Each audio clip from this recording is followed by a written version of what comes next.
కాబట్టి నేను ఆ బిడ్డను యెహోవాకు ప్రతిష్ఠించుచున్నాను. తాను బ్రతుకు దినములన్నిటిను వాడు యెహోవాకు ప్రతిష్ఠితుడని చెప్పెను. అప్పుడు వాడు యెహోవాకు అక్కడనే మ్రొక్కెను. చిన్నప్పటి నుంచి వాళ్ళ తల్లిదండ్రులు నేర్పించిన ఆ భక్తి ఆ అబ్బాయికి ఏం చేస్తుందంటే, దేవుని సన్నిధిలో ఏం చేయాలి, మనము మోకరించాలని వెంటనే ఆయనకి చెప్పలే, తల్లిదండ్రులు చెప్పలే, ఆ తేలి ప్రవక్త చెప్పలేదు, నువ్వు సన్నిధిలోకి వచ్చావు ప్రార్థన చేయని ఎవరు చెప్పలేదు. వెంటనే తనేం చేస్తుందంటే, అప్పుడు వాడు యెహోవాకు అక్కడనే మ్రొక్కెను. వెంటనేమో తన బాల్యం నుండే దేవుని సన్నిధిలో మొరపెట్టేవాడుగా, ఎల్లవేళలా ప్రార్థించేవాడుగా మనము చూస్తూ ఉన్నాం. ఈ దినము మనం నేర్చుకోవాల్సిన విషయం ఏంటంటే, మనం కూడా ఎల్లప్పుడూ ప్రార్థించే వారముగా ఉండాలి. ఎప్పుడైతే ఎల్లప్పుడూ ప్రార్థన చేస్తూ ఉన్న జీవితం కలిగి ఉన్నాడో, దేవుడు ఆయన హృదయాన్ని చూశాడు, ఆయన మనసుని చూశాడు. ఎప్పుడైతే దేవుడు చూశాడో ఆయన్ని పిలుస్తూ ఉన్నాడు. దైవజనుడైన ఏలీ కుమారులు ఉన్నారు, ఒక దైవ సేవకుని కుమారులు ఉన్నారు, వాళ్ళని పిలవట్లే దేవుడు. ఎందుకంటే వారు పాపముతో నింపబడి ఉన్నారు. దైవ సేవకుని కుమారులే, గొప్ప ప్రవక్త కుమారులే, అయినప్పటికీ వారు దేవుని సన్నిధికి వచ్చే స్త్రీలతో వ్యభిచరించేవారంట. ఆ వచ్చిన కానుకలని విచ్చలవిడిగా ఖర్చు చేసేవారంట. అలాగే దేవునికి వ్యతిరేకమైన పనులు చేసేవారంట ఏలీ కుమారులు. ఏలీ కుమారులని దేవుడు పిలవలేదు, కానీ ఎవరిని పిలిచాడంటే, ఎవరైతే దేవుని సన్నిధిలో పరిచర్య చేయడానికి ఒక చిన్న బాలుడుగా ఉన్నప్పుడే తన తల్లిదండ్రులు సమర్పించుకొని, మొదటిగా వాళ్ళు పిల్లలు లేని సమయంలో హన్న దుఃఖముతో తన దేవుని సన్నిధిలో మొరపెడుతుంది. ఎంతో ప్రార్థన చేసి పోరాడి దేవుని సన్నిధిలో గెలుస్తుంది.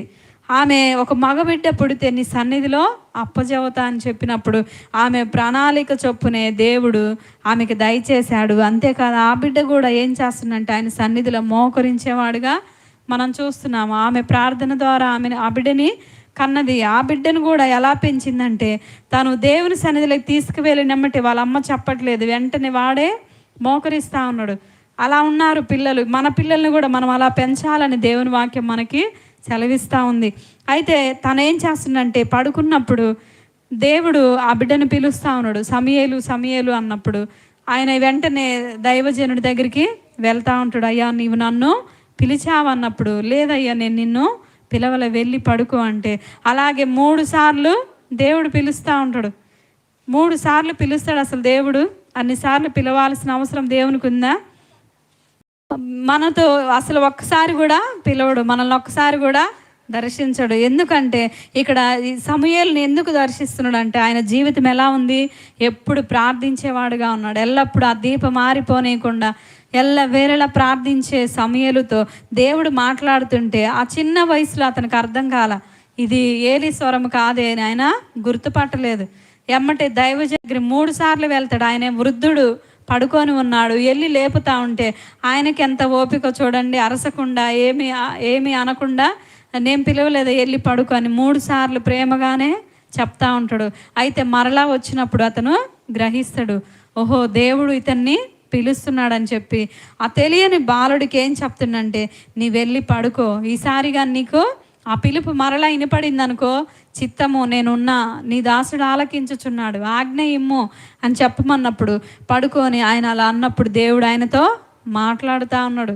చిన్న వయసులోనే బాలుడైన సమూయేలుతో దేవుడు మాట్లాడుతూ ఉన్నాడు. ఆ మాటలన్నీ ఏం మాట్లాడాడో అవన్నీ మరలా ఉదయకాలంలో దైవజనుడు అడుగుతారు, నీకేం చెప్పాడా దేవుడు, నీతో మాట్లాడాడు కదా అంటే, ఆ సమూయేలు చెప్పడానికి భయపడతాడు.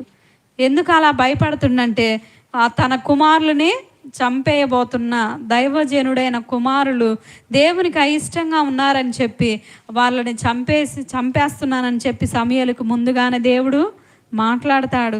తను చేసే పరిచర్యని దేవుడు మెచ్చుకుంటాడు. అయితే ఏలీ కుమారుల గురించి దేవుడు మాట్లాడిన సంగతి సమూయేలు చెప్పడానికి భయపడతాడు. అంటే తన తండ్రి కదా, పిల్లలకు తండ్రి కదా, ఎంత చెడ్డవారైనా ఎంత మంచివారైనా పిల్లల మీద ఏముంటుంది, తల్లిదండ్రులకి ప్రేమ ఉంటుంది. ఎంత చెడ్డవారైనా కొట్టి మరలా వాళ్ళని దగ్గరికి తీసుకుంటా ఉంటారు. అలాంటి ప్రేమ ఉంటుంది కదా, ఈయన తట్టుకోలేడేమో ముసలివాడు కదా అని చెప్పకుండా మౌనంగా ఉంటాయి. అయితే ఆయన ఏమంటుండంటే, నీవు ఏ విషయము మరుగు చేయి మాకు, నీకు దేవుడు ఏమేమి చెప్పాడో అవన్నీ నాతో చెప్పమని అడుగుతా ఉన్నాడు. 17వ వచనంలో ఉంటుంది, ఏలి నీతో యెహోవా ఏమి సెలవిచ్చినో మరుగు చేయక దయచేసి నాతో చెప్పుము. ఆయన నీతో సెలవిచ్చిన సంగతులలో ఏదైనా నీవు మరుగు చేసిన ఎడల అంతకంటే అధికమైన కీడు ఆయన నీకు కలుగుజేయను గాక అని చెప్పగా సమూయేలు దేనిని మరుగు చేయక సంగతి అంతయు అతనికి తెలియజెప్పాను. అప్పుడు చూసినట్లయితే సమూయేలు అన్నీ చెప్పేశాడు. ఎందుకంటే దైవజనుడి వాక్కు జరుగుతుంది.